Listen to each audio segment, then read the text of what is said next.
Hello வணக்கம், இது உங்கள் சிவி ஜோன். எல்லாரும் எப்படி இருக்கீங்க? இன்னைக்கு பார்த்தீங்கன்னா பயங்கரமான சம்பவம் காலையில் நடந்திருக்கு. விஜய் பாரு ஒரு குஷி ஆகிட்டாங்க.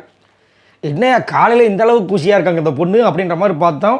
செம சம்பவம், இது வரைக்கும் நடக்காத சம்பவம். சரி, அதை பார்க்கலாம். அதுக்கு முன்னாடி பார்க்குற எல்லோரும் நம்மளோட சேனலை சப்ஸ்கிரைப் பண்ணிட்டு பாருங்கள், லைக் பண்ணுங்கள், கமெண்ட் பண்ணுங்கள், ஷேர் பண்ணுங்கள். இப்போ வாங்க அந்த வீடியோக்குள்ளே போகலாம். இந்த வீட்டுக்குள்ளே பார்த்தீங்கன்னா சுட்டித்தனம் அதிகப்படியாக பண்ணுற ஒரே ஒரு ஆள் இந்த விஜய் பார்வதி மட்டும்தான். சரிங்களா? மற்றவங்களாம் வந்துட்டு ஏதோ ஒரு விஷயத்தில் கலாய்ப்பாங்க. அப்புறம் அதுக்கப்புறம் நம்ம கானாவனர் சூப்பராக வந்துட்டு அதாவது மனசில் ஒன்றும் வச்சுக்காமல் டப்பு டப்புன்னு அடிக்கிற விஷயங்கள். காலையில் வந்து ஒரு சம்பவம் நடக்குது. விஜய் பார்த்து ஒரு குஷி ஆகிட்டாங்க. என்ன சம்பவம்னா, ஃபர்ஸ்ட் டைம் சுபிக்ஷா மாட்டிக்கிட்டாங்க. எதுலன்னா மைக்கு போடல. அதாவது ஒரு 2 வாரத்துக்கு முன்னாடி இவங்க 2 பேரும் வந்துட்டு எக்ஸசைஸ் பண்ணும்போது அந்த மைக்குக்கு என்னென்ன பேச்சு பேசியிருப்பாங்க எல்லாரும். அதில் ஒன் ஆஃப் த ஸ்பீக்கர் நம்ம சுபிக்ஷா. இன்றைக்கி அந்த அம்மாவுக்கே ஒரு நிலைமை. அதாவது எப்பயுமே வந்துட்டு நம்ம தான், அதாவது மற்றவங்க தான் தப்பு பண்ணுவாங்க, நம்மளாம் எப்பயுமே சேஃப்டி நினைக்கவே கூடாதுன்றது ஒரு சிறந்த உதாரணம். காலையில் பார்த்தீங்கன்னா இவங்களும் வந்துட்டு அங்கே வந்து அரோரா சபரி எல்லோரும் ஜாகிங் பண்ண ஆரம்பிக்கிறாங்க. நம்மளுக்கு என்னடா இது இவ்வளோ நாளாக பண்ணாமல் இதை வந்து இப்போ வந்து ஆரம்பிக்கிறாங்கன்னா, எல்லாருக்கும் இன்ஸ்பிரேஷன் கமருதீன் விஜய் பார்வதி. அப்புறம் சமீப காலமாக கொஞ்ச நாளாக பார்த்தீங்கன்னா அமித் பண்ணிட்டு இருந்தார். ஸோ இன்றைக்கி வந்து எல்லாருமே பண்ணிட்டு இருக்காங்க. சுபிக்ஷாவும் சரி நம்மளாம் வந்து கை காலை உதறோம்னு சொல்லிட்டு வந்து நின்னாங்க பொழுது மைக்கு கண்டெஸ்ட்டு. இப்போ புரியுதுங்களா? ஏன்னா ஒரு இடத்துல நான் கவனித்தேன், ஏன் எக்ஸசைஸ் பண்ணும்போது மைக்க மாட்டினா என்ன அப்படின்னு அவங்களே கேள்வி கேட்பாங்க. இப்போ ஏன் நீங்கள் மாட்டலை? பிக் பாஸ் அதை அங்கே வந்து சொல்லிட்டார், அனௌன்ஸ் பண்ணிட்டார். அம்மா மைக்க மாட்டுங்க, சுபிக்ஷா உங்கள் மைக்க மாட்டுங்க அப்படின்னு. ஐயோ, இந்த வினோத் இருக்காருன்னு ஓடுறாங்க. இவங்க ஓடலை, அங்கேருந்து ஓடியாராங்க.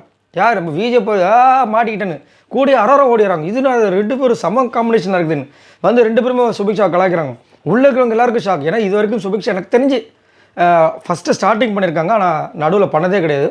ஸோ யானைக்கு மடி சரக்குன்ற மாதிரி இந்த சுபிக்ஷா மாட்டிக்கிட்டாங்க. இன்றைக்கி சுபிக்ஷா வந்து எல்லாருக்கும் நல்ல விதமாகவும் சொல்லணும். அதுக்கப்புறம் கூட ஏதோ நம்ம கமருதி வந்து ஏதோ ஒரு பனிஷ்மெண்ட் கொடுத்துருக்காரு நினைக்கிறேன். அது வெஷல் வாஷிங்க்கு இந்த நல்ல விதமாக சொல்லணும் இன்றைக்கி. ஸோ செம்மையான சம்பவம். விஜய் பாரு செம்ம என்ஜாய் பண்ணாங்க. ஏன் சந்தோஷம்னா, அவங்க மாட்டுறதுக்காக இல்லை, பரவாயில்ல நம்ம லிஸ்ட்டில் இந்த பொண்ணு சேர்ந்துருச்சு அப்படின்ட்டு. சரியான ஒரு சம்பவம் காலையில் நடந்துச்சு.